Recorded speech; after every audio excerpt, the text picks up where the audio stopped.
नमस्कार दोस्तों। आज हम बात करेंगे थायराइड की समस्या में लोगों का जो वजन है वो बढ़ जाता है।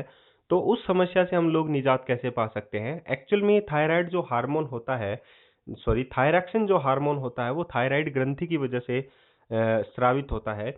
और ये थायराइड जो ग्रंथि होती है वो गले में ग्लैंड जो ग्रंथि होती है उसके पास में होती है। ये जो ग्लैंड ग्रंथि होती है उसी में जो है वो थायरॉक्सिन हार्मोन जो है वो स्रावित होता है।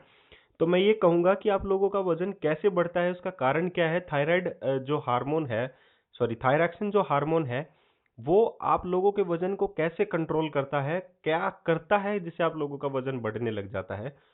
तो आइए जानते हैं सबसे पहले थायराइड की समस्या में वज़न बढ़ना। क्योंकि थायराइड का सीधा संबंध होता है मेटाबॉलिज्म से। यह 2 प्रकार का होता है, हाइपरथायरॉयडिज़्म और हाइपोथायरॉयडिज़्म।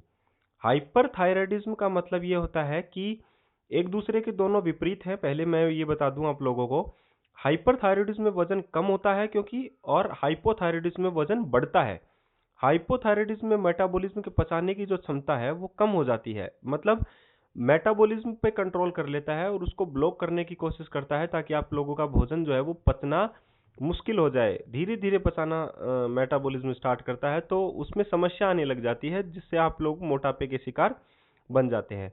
लेकिन वो इतना भी नहीं बनाते। जो लोग फिट रहते हैं, फिटनेस पे अपनी ध्यान देते हैं और उन्हें थायरॉक्सिन हार्मोन स्रावित होने लग जाता है या कम या ज़्यादा होने लग जाता है, कहने का मतलब है थायराइड की समस्या होने लग जाती है और वो फिट रहना चाहते हैं, नियमित व्यायाम करते हैं, अपनी फिटनेस का ध्यान रखते हैं, तो वो लोग ज़्यादा मोटे नहीं होते हैं। उसका कारण क्या होता है कि आप लोगों का परहेज ही और आप लोगों का व्यायाम ही आप लोगों को फिट रखता है इस समस्या से। तो जो लोग मोटापे के शिकार होते हैं उनका सीधा सा कारण है कि वो लोग अपना ख्याल जो है वो नहीं रख पाते हैं। जंक फूड का ज़्यादा इस्तेमाल करते हैं क्योंकि जंक फूड में सोडियम होता है और सोडियम प्रचुर मात्रा में पाया जाता है जिसकी वजह से ये लोग मोटे हो जाते हैं। हाइपोथायराइडिज्म में आपका वजन इतना नहीं बढ़ता, यह सिर्फ आपके वजन में 5 या 10 किलो ही जो है वो जोड़ता है। बाकी का वजन आपके अनियमित और खराब भोजन की वजह से बढ़ता है। इसके उपाय की तरफ जाने से पहले हम आपको इसके लक्षण की तरफ ले जाते हैं कि इसके क्या क्या लक्षण हैं। चलिए जानते हैं इसकी वजह से हमारे शरीर में कौन कौन से रोग जो हैं वो उत्पन्न होते हैं। वजन बढ़ता है, साथ ही त्वचा का रूखापन भी आ जाता है, अधिक सर्दी लगने लग जाती है और जोड़ों में दर्द होने लग जाता है, चेहरा फूलने लग जाता है, हृदय दर्द कमजोर होने लग जाती है, थकावट सी महसूस होने लग जाती है, कब्ज का शिकार होने लग जाता है इंसान। उपाय की तरफ जाने से पहले डॉक्टर से पूरी सलाह ले लें और उससे जांच करवा लें कि आप लोगों को हाइपोथायराइडिज्म ही हुआ है या नहीं हुआ है। अगर ये हुआ है तब आप लोग ये उपाय अपना सकते हैं। आहार को बदलें। आहार में जो आप लोग नमक खाते हैं, नमक और पानी की प्रचुर मात्रा से ही हाइपोथायरायडिज्म होता है। तो आप लोग अपना नमक को छोड़ ही दें, मैं ये कहूँगा। उसकी जगह आप लोग सेंधा जो नमक होता है उसे आप लोग अपना सकते हैं। 500 मिलीग्राम से ज़्यादा सोडियम आप लोग अपने डाइट में यूज़ ना करें। ब्रेड, चावल, अधिक वसा वाला खाना नहीं खाना है। जंक फूड का जो इस्तेमाल है उसे आप लोगों को इस्तेमाल में ही नहीं लेना है।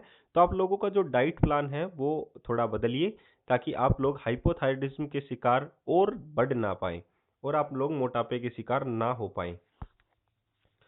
तो आप लोगों को मैं यही बता रहा हूँ कि आप लोगों को कैसे इस समस्या से निजात पाना है। खाने का जो नियम है उसे बनाएं। खाने का जो नियम है उसे रेगुलरिटी में ही रखें, जैसे भूखे कभी नहीं रहें। अगर आप लोगों को भोजन की ज़रूरत है, क्योंकि मेटाबॉलिज्म खराब हो चुका है, उस मामले में आप लोगों को भोजन ज़्यादा चाहिए होता है, तो आप लोग हरी सब्जियों का इस्तेमाल कर सकते हैं जिसमें पानी जो है वो मात्रा में ज़्यादा हो, उस चीज़ का आप लोग जो है वो इस्तेमाल करें। नमक नहीं होना चाहिए, नमक और पानी के कॉम्बिनेशन जो है वो नहीं बनना चाहिए। आप लोगों को भूखे नहीं रहना है। जैसा कि मैंने पहले बताया, भोजन को बदलें।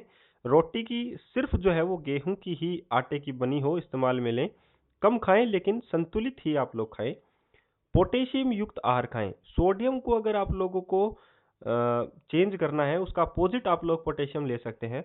सोडियम युक्त आहार को कम करने के लिए पोटेशियम युक्त आहार का खाना खाइए, जैसे कि केला, खुबानी, संतरा, शकरकंद, चकुंदर आदि का सेवन आप लोग करेंगे तो अब उसमें पोटेशियम प्रचुर मात्रा में होते हैं।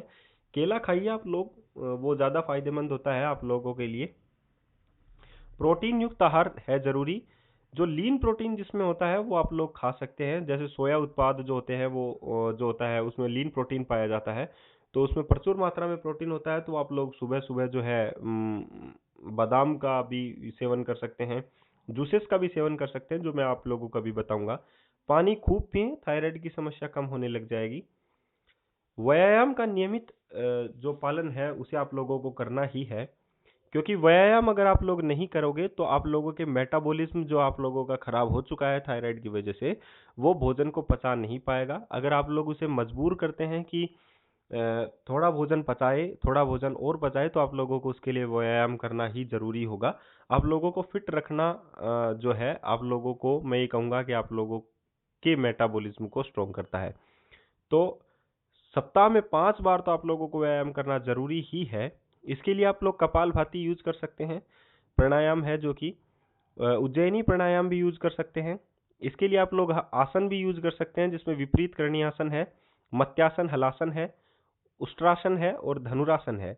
ध्यान रहे जिनको गर्दन में दर्द होता है वो हलासन का यूज जो है वो उपयोग जो है वो ना करें, क्योंकि हलासन जो है वो आप लोगों को गर्दन में दर्द जो है वो ज्यादा बढ़ा सकता है। तो जिनको गर्दन में दर्द होता है वो हलासन का उपयोग ना करें। इसके बाद में आता है धनिए की चटनी। आप लोग धनिए जो होता है ताज़ा धनिया लें, उसकी चटनी बना लें, पत्थर पे उसे पीस लें। उसके बाद में आप लोग उसकी एक चम्मच को एक गिलास पानी में मिलाकर पी जाए। सुबह सुबह अगर आप लोग इसका खाली पेट इस्तेमाल करते हैं तो आप लोगों की थायराइड की जो समस्या है उसमें आप लोगों को राहत मिलेगी। एक्यूप्रेशर चिकित्सा की भी आप लोग जो है वो उपयोग में ले सकते हैं। जो एक्यूप्रेशर चिकित्सा है उसमें जो हाथ का जो अंगूठा होता है उसके जो जॉइंट जहाँ पे होता है, जिसमें चित्र में दिखाया गया है देखिए कि, और पैर का जो अंगूठा है उसका उसका भी जॉइंट जहाँ पे होता है उसको आप लोग दबाइए। इससे आप लोगों के जो थायराइड की जो समस्या है वो आप लोग उसमें निजात पाएंगे। आहार जो आप थायराइड की समस्या में इस्तेमाल कर रहे हैं उसमें आप लोग इन जूसेस का जो है इस्तेमाल कर सकते हैं, जैसे लौकी का गुनगुना जूस जो है वो सुबह खाली पेट पी पी सकते हैं। ज्वारों का जो जूस होता है उसे भी आप लोग पी सकते हैं। ताज़ा एलोवेरा का जो जूस होता है उसे निकाल कर पीजिए, और जो कि जिसमें प्रचुर मात्रा में फाइबर पाया जाता है।